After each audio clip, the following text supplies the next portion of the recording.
Fazer nesta noite, 2 Timóteo 4, versos 5 a 11.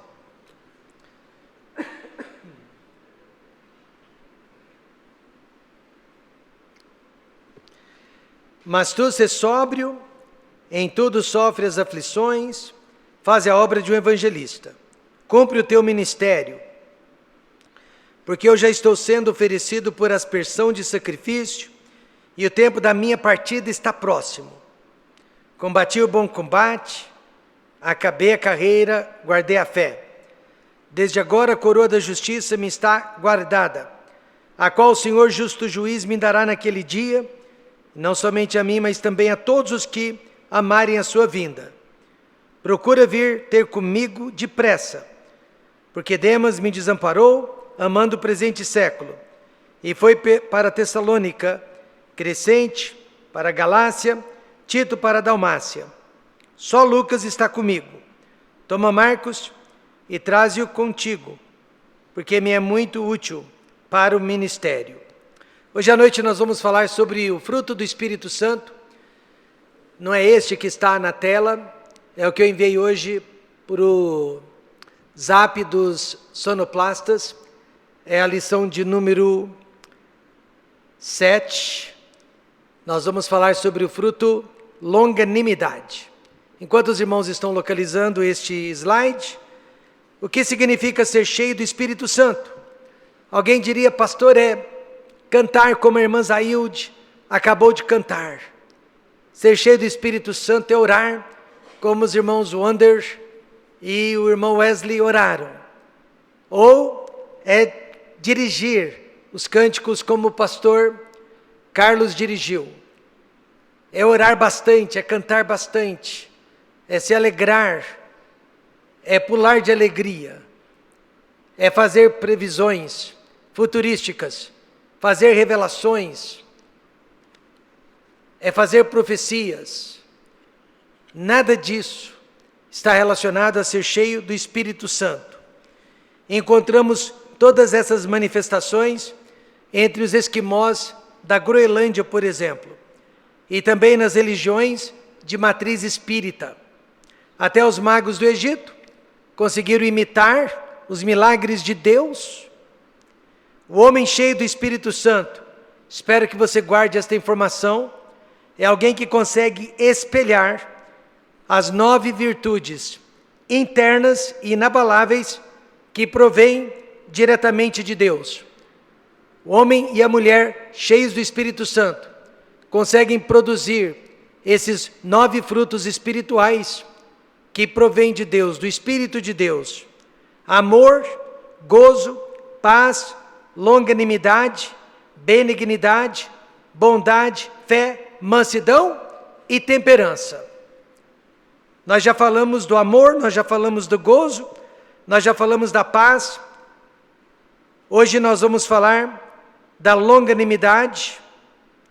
Assim sendo, eu quero perguntar, quantas pessoas nós conhecemos que são realmente cheios do Espírito Santo? Você e eu teríamos que dizer muito poucas. Por falta do Espírito Santo, a nossa igreja local, ela repete aqui dentro os problemas que deveriam existir apenas lá fora, tais como críticas, contendas e às vezes até imoralidade. Paulo assim explicou em 1 Coríntios 3, verso 3, porque ainda sois carnais, pois havendo entre vós inveja, contendas e dissensões, não sois porventura carnais, não andais segundo os homens. Uma pessoa cheia do Espírito Santo, ela jamais irá praticar a inveja, ela jamais irá praticar a contenda, muito menos a dissensão. Por outro lado, uma pessoa cheia de si mesma, ela consegue dividir uma família, ela consegue dividir uma casa, ela consegue dividir uma igreja, e ela vai dividir qualquer outro lugar onde ela esteja. Por muitos anos, nós, pastores, falamos com as igrejas sobre a plenitude do Espírito Santo, mas sempre enfatizando as nossas ações externas, sempre batendo na tecla da oração, na tecla da leitura bíblica, na tecla da evangelização, sempre batendo na tecla de vir à igreja, de não perder nenhum dos cultos. E apesar de que tudo isso seja muito bom e muito importante, isso não garante que nós vamos ser cheios do Espírito Santo. Hoje descobrimos que a plenitude do Espírito Santo não vem através do que nós fazemos, mas sim através do que nós não estamos fazendo. Tem mais a ver com resignação do que com ação. Quantos estão entendendo isso? Por exemplo, nós não odiamos, amém, irmãos? Nós não ficamos deprimidos, nós não ficamos desesperados, nós não nos precipitamos, nós não maltratamos, nós não nos vingamos, nós não duvidamos de Deus e nós não perdemos o controle das nossas ações. Uma pessoa assim, que não pratica esses pecados, só pode ser mesmo alguém cheia do Espírito Santo de Deus. Portanto, nós vamos parar de enfatizar as nossas ações externas e nós estamos começando agora a enfatizar o que acontece dentro do nosso coração. Nós agora estamos enfatizando o que nós deixamos de fazer de errado, para ser cheios do Espírito Santo, do que o que nós estamos fazendo de certo. Uma grande diferença entre o dom espiritual, que nós encontramos em Romanos capítulo 12, e o fruto espiritual, que nós encontramos em Gálatas 5:22, é que o dom, você o tem 24 horas por dia. O meu dom, por exemplo, é o de exortação.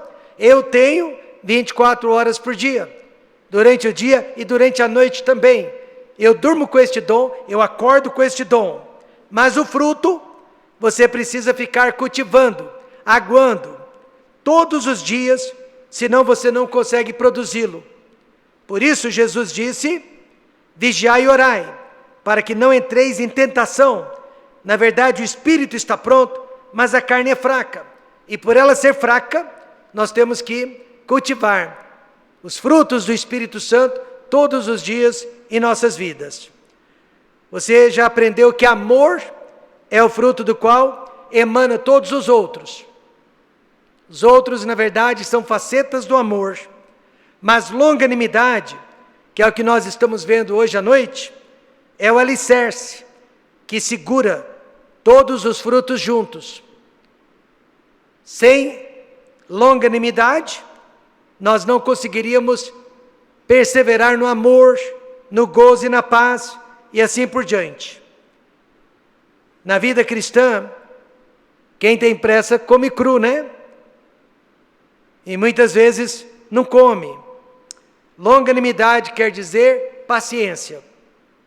E é um fruto do Espírito Santo que todos nós precisamos possuir na qualidade de pais, criando seus filhos, na qualidade de cônjuge, tentando conviver com o outro, na qualidade de irmãos em Cristo, tentando conviver na atmosfera de uma igreja. Somente através deste fruto, nós vamos conviver bem uns com os outros. Mas como podemos cultivá-lo? Vamos ver nesta passagem das Escrituras, preparando-se para as tribulações, porque elas virão.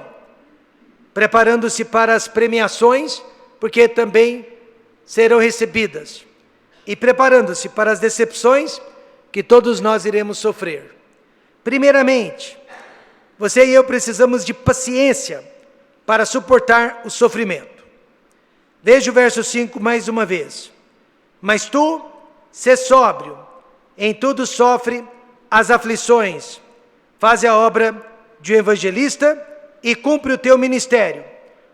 Mas tu, quer dizer que não importa o que as outras pessoas estejam pensando ou falando a seu respeito, não importa o que elas estejam observando, a mensagem é para você. Mas tu, sê sóbrio. Ou seja, quanto maior o número de pessoas desertando, abandonando a fé, quanto maior o número de pessoas deixando o Evangelho, maior então deve ser o nosso compromisso para com Deus.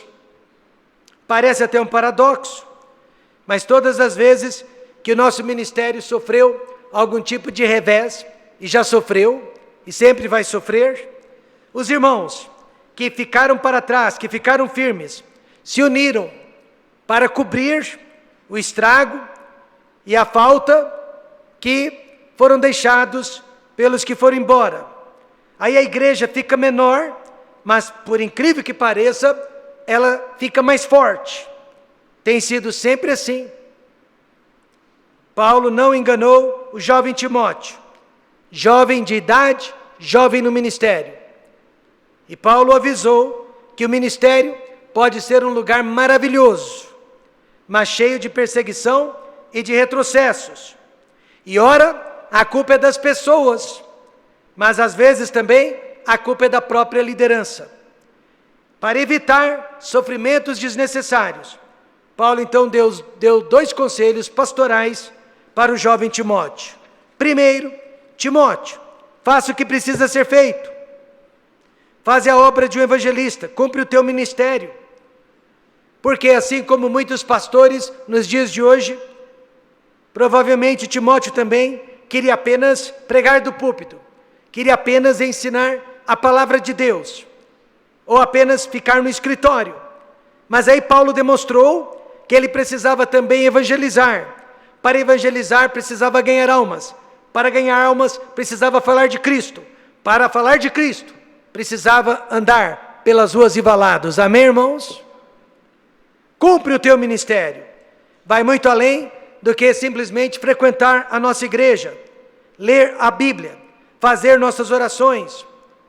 Na verdade, tudo se resume na grande comissão de Cristo. Ide por todo o mundo, pregai o Evangelho a toda criatura, batizando-as em nome do Pai, do Filho e do Espírito Santo e ensinando-as a guardar todas as coisas que eu vos tenho ensinado. Então, é preciso ir, pregar, batizar, edificar.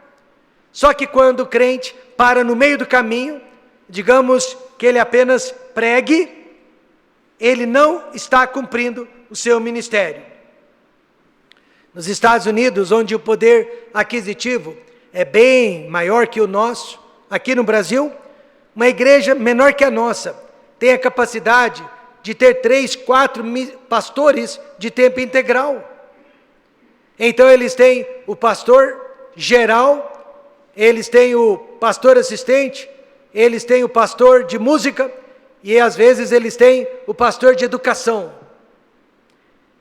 Geralmente o pastor geral é quem tem a última palavra, mas eles estão cumprindo o mesmo ministério.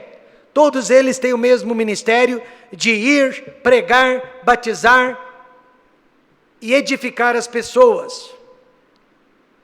A função não é a mesma, mas o chamado é o mesmo para cada um deles. No ministério, nós não escolhemos o que vamos fazer, mas fazemos o que precisa ser feito. Porém, o que nos impede de cumprirmos o nosso ministério? Podemos listar 7 razões, talvez haja mais do que essas. Mas a primeira de todas é medo dos homens, medo das pessoas. Segunda razão é falta de fé mesmo, não acreditamos. Segunda razão são os negócios desta vida, os negócios deste mundo. Quarta razão, nosso orgulho. Quinta razão, a amargura que nutrimos no coração.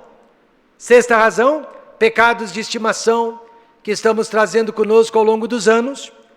E finalmente, preguiça.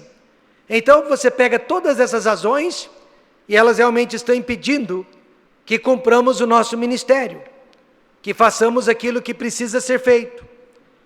O segundo conselho de Paulo, para evitar sofrimento desnecessário no ministério, é que fique pronto para morrer pelo ministério.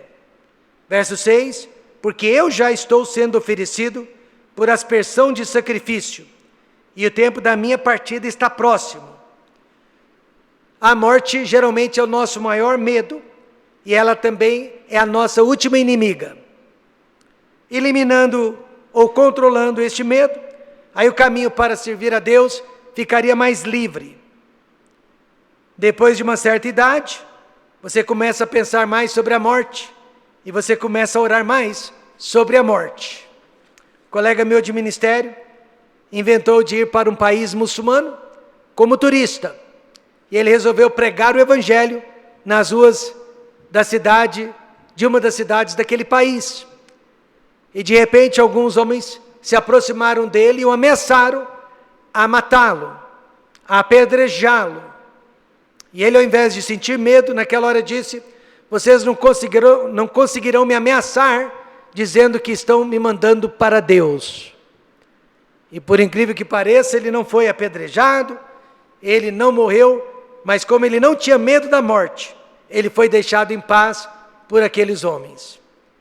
Assim como Jacó derramou suco de uva sobre o chão, em homenagem a Deus, em Gênesis 35, Paulo está usando esta mesma passagem e se comparando àquele suco, e dizendo que ele também seria logo derramado perante Deus, e ele o foi.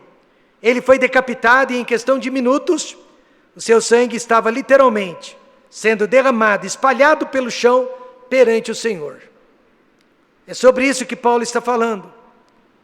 Muitos pastores têm abandonado o Evangelho, a causa de Cristo, por causa do medo que tem da morte, ou medo que tem das pessoas, o medo que tem de serem rejeitados, o medo que tem de fracassarem. E muitos pastores, no lugar de Paulo, teriam abandonado ali mesmo o ministério, se soubessem que seriam decapitados também. Alguns de vocês conhecem o Dr. Arthur Diel. Ele trabalhou muito durante a pandemia da Covid-19. Ele entrava no consultório 8, 9 horas da manhã, saía 10, 11 horas da noite, todos os dias, durante aquele período. E ele disse que tratou muitas pessoas que estavam literalmente morrendo de medo da morte. E a maioria delas era de evangélicos. E muitos deles eram pastores. Mas Paulo, irmãos, ele não entrou em pânico. Ele disse: onde está a morte, o teu aguilhão? Onde está, ó inferno, a tua vitória? Então nós podemos dizer nesta noite, Paulo não tinha medo da morte. Paulo não tinha medo de morrer. E por isso o caminho dele estava livre para servir a Deus de todo o coração. Só que sofrimentos fazem parte da vida. Mas se Deus, nesta noite, nos der este fruto da longanimidade, da paciência, nós iremos sobreviver. Porque tudo na vida passa, tudo na vida é uma fase. E muitas pessoas estão orando por longanimidade, estão orando por paciência.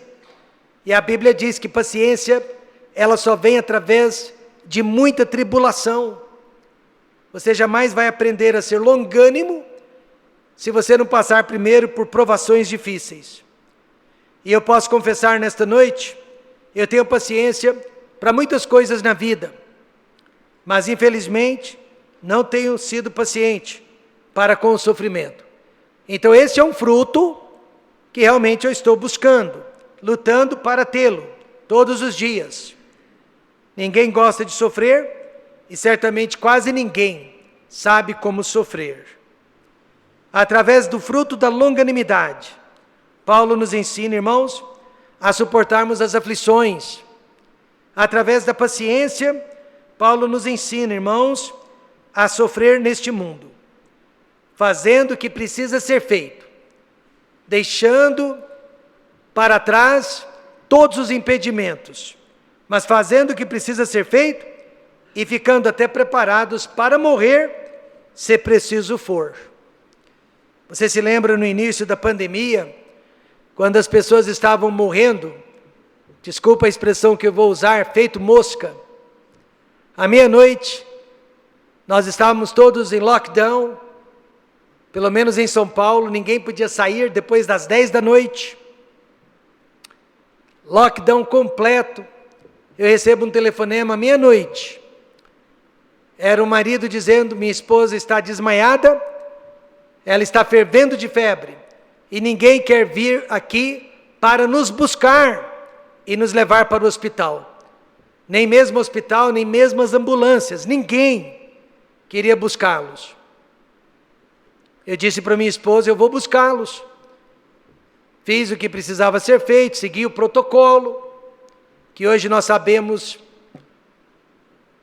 não era científico, mas na época fomos avisados que era, e fui. Abri as janelas do carro. Quando cheguei na casa do casal, a esposa realmente estava desmaiada, e ela estava mais quente que uma brasa de fogo, e eu não estou exagerando. Nós a pegamos no colo e ela fervia de febre. A febre era tão alta que ela desmaiou. A colocamos no carro, a levamos para o hospital e ela foi atendida. E graças a Deus ela sobreviveu. Amém, irmãos?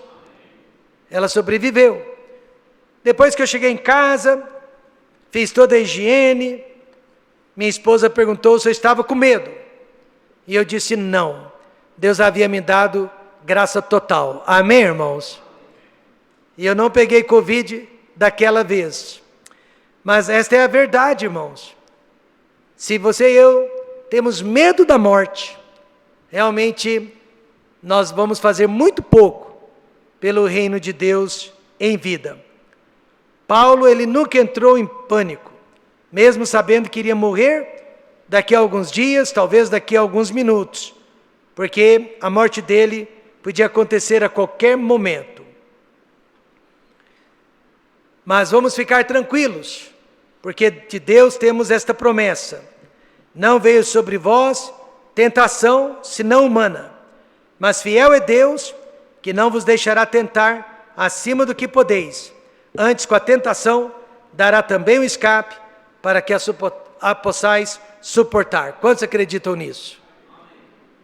Paciência, irmãos, para suportar o sofrimento. Em segundo lugar, paciência para aguardar o nosso encontro com Jesus Cristo. No verso 8, Paulo diz: desde agora a coroa da justiça me está guardada, a qual o Senhor justo juiz me dará naquele dia, e não somente a mim, mas também a todos os que amarem a sua vinda. Assim como nós, Paulo, ele tinha uma pequena esperança de que ele não viria a morrer. Paulo acreditava no arrebatamento, na volta de Jesus Cristo, na volta iminente de Jesus, quer dizer, a qualquer momento. E se ele tinha essa esperança há 2000 anos, imaginem nós, nos dias de hoje. Mas ele esperava não encontrar-se com a morte, através da volta de Cristo.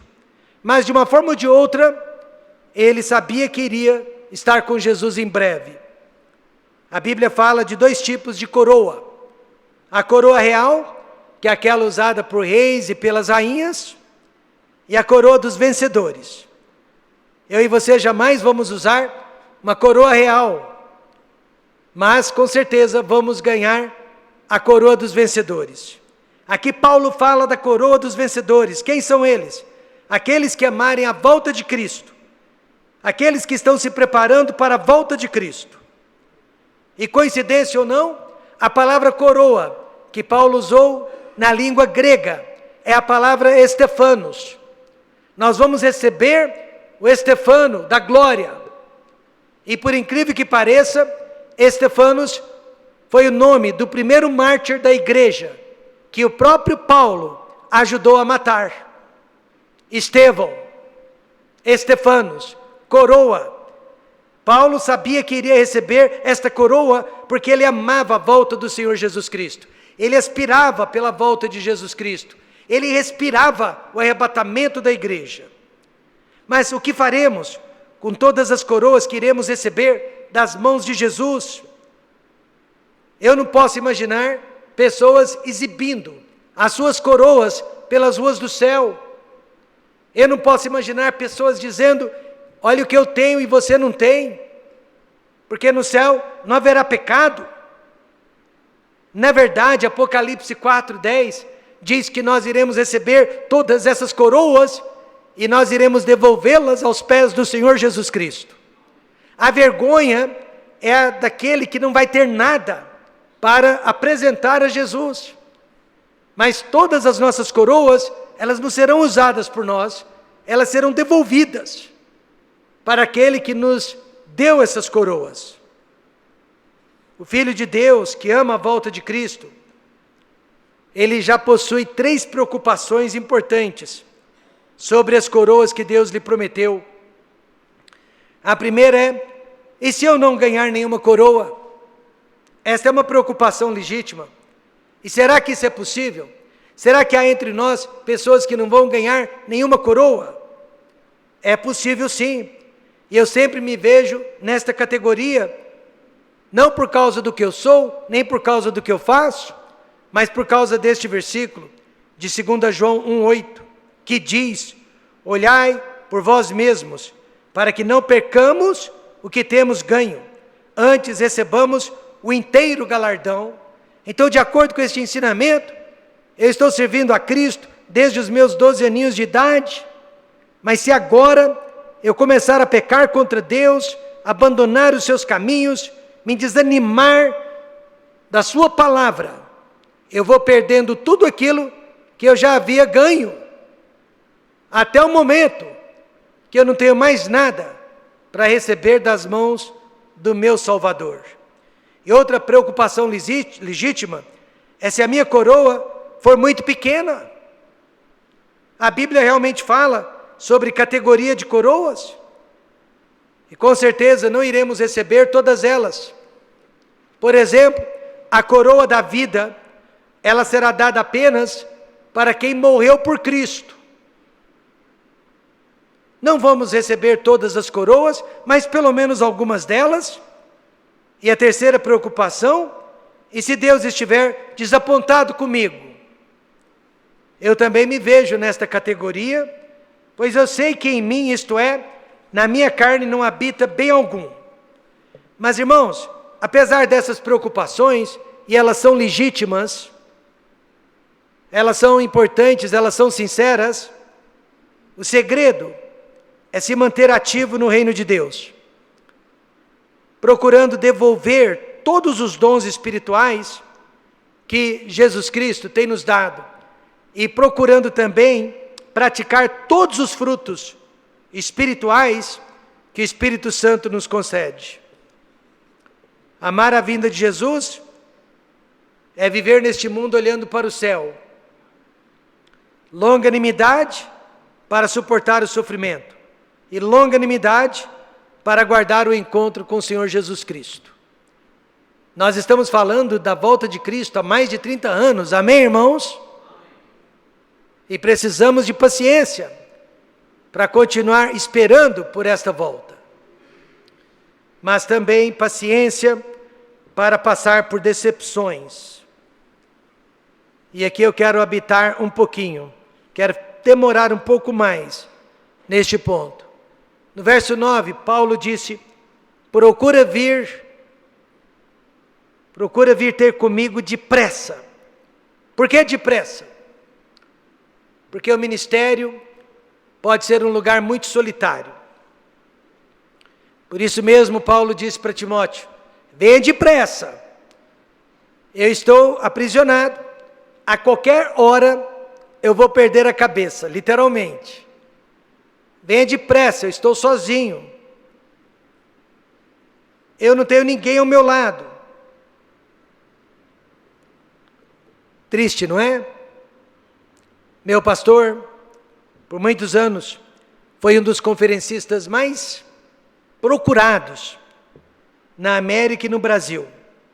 Se o pastor Jaime quisesse, ele poderia realizar uma conferência todas as semanas do ano. E algumas igrejas ainda teriam que esperá-lo por 1 ou 2 anos antes de poder marcar com ele. Ele era muito usado nas igrejas para pregar a palavra de Deus, inclusive na nossa. Mas de repente ele caiu doente. E ele ficou sozinho nos seus últimos dias de vida, devido às suas enfermidades. E um dia ele me disse chorando, que gostaria muito de pelo menos poder voltar aos cultos da igreja, mas infelizmente a doença nunca mais o permitiu. A vida realmente não é um mar de rosas, nem sempre ela é justa. Nós vamos todos aqui passar por decepções. A primeira delas é a decepção do abandono. Verso 10 diz: porque Demas me desamparou, amando o presente século, e foi para Tessalônica, Crescente para a Galácia, e Tito foi para a Dalmácia. Você percebeu? Paulo foi abandonado por Demas. E a Bíblia diz que Demas o abandonou porque amou o presente século. Ou seja, presente era, o mundo presente. Seja o que for que o mundo estivesse oferecendo naquela época, Demas desejou, Demas quis. E por isso Demas abandonou o seu companheiro de ministério. A decepção foi enorme, porque Demas não era uma pessoa qualquer, mas ele fazia parte da equipe de Paulo, ele era um dos líderes e talvez amigo próximo do apóstolo Paulo. A decepção foi grande, porque Demas era proeminente, e importante naquele ministério e importante na vida de Paulo. Independentemente de suas razões, ele estava fazendo muita falta. Não é porque ele havia caído em pecado que ele não estivesse fazendo falta para aquele ministério. E nós também, irmãos, nós já perdemos muitas pessoas, não é?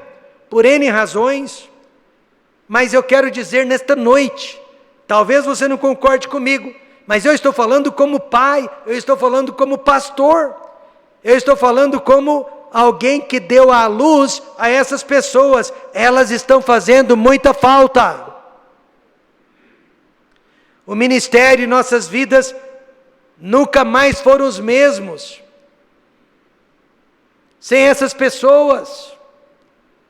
O ministério e nossas vidas ficaram mais vazios sem essas pessoas. Amém, irmãos? Mas Paulo perdeu outras pessoas também por razões justas. Alguns até por necessidade. Tiveram que se aposentar. Tiveram que deixá-lo. Outros Paulo mesmo enviou para outros campos missionários. A questão é que ele ficou praticamente sozinho.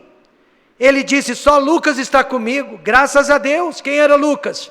Médico, que cuidava das suas necessidades físicas, mas não iria ser mais necessário, uma vez que Paulo estivesse morto.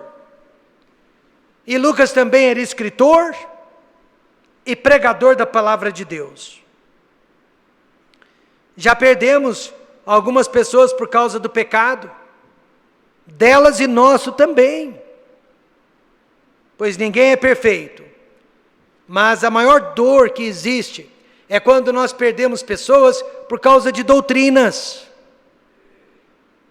Apesar de ensinar a Bíblia da forma mais expositiva possível, seguindo a melhor das hermenêuticas, muitos irmãos ainda são aliciados pelo pseudo-intelectualismo e deixam a nossa igreja porque ficaram extasiados e fascinados com pregadores de YouTube ou com as grandes editoras de livros. E geralmente, aquelas pessoas em quem nós mais investimos tempo, talento e às vezes até finanças, são as pessoas que vão nos abandonar primeiro. E Paulo deixa claro que haverá a decepção das perseguições. Verso 14: Alexandre o latoeiro causou-me muitos males. O Senhor lhe pague segundo as suas obras. Deus sempre permite um Alexandre latoeiro em nossas vidas para se nos opor. Essas pessoas são importantes, porque são elas que nos ajudam a sermos humildes e andarmos em cima de ovos. Se essas pessoas nos deixassem muito à vontade, nós pecaríamos.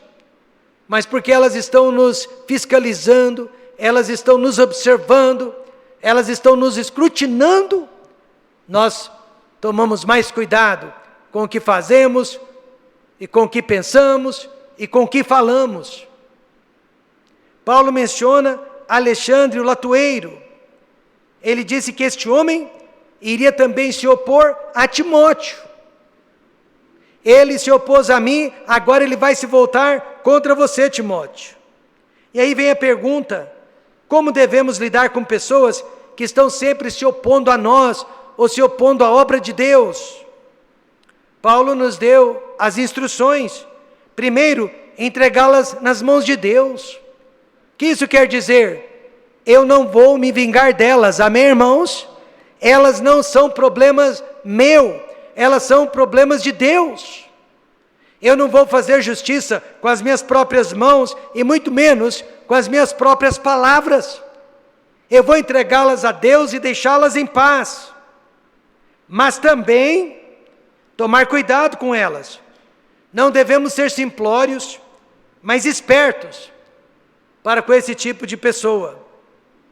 E versos 14 e 15 nos ensinam: o Senhor lhe pague segundo as suas obras, tu guarda-te também dela, ou dele. Entregue nas mãos de Deus e se proteja. Amém, irmãos? Eu sei que esse estudo foi mais direcionado a obreiros, né? Pastores. Mas faz parte do fruto do Espírito. Longanimidade, paciência.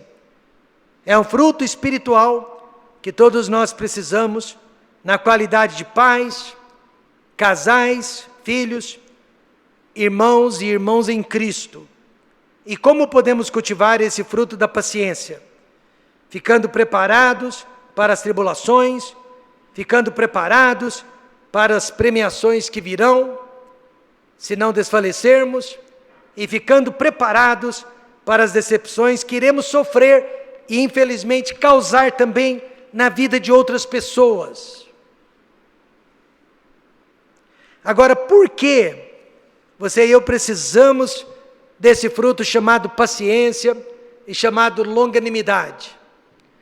Porque, na minha opinião, e sou eu falando, é o que eu entendo da Bíblia e é o que eu entendo da vida. É o fruto que Deus mais tem exercido para comigo, para conosco. Se Deus não fosse longânimo, nenhum de nós estaria aqui nesta noite. Se Deus não fosse paciente, nenhum de nós estaria vivo para contar qualquer tipo de história.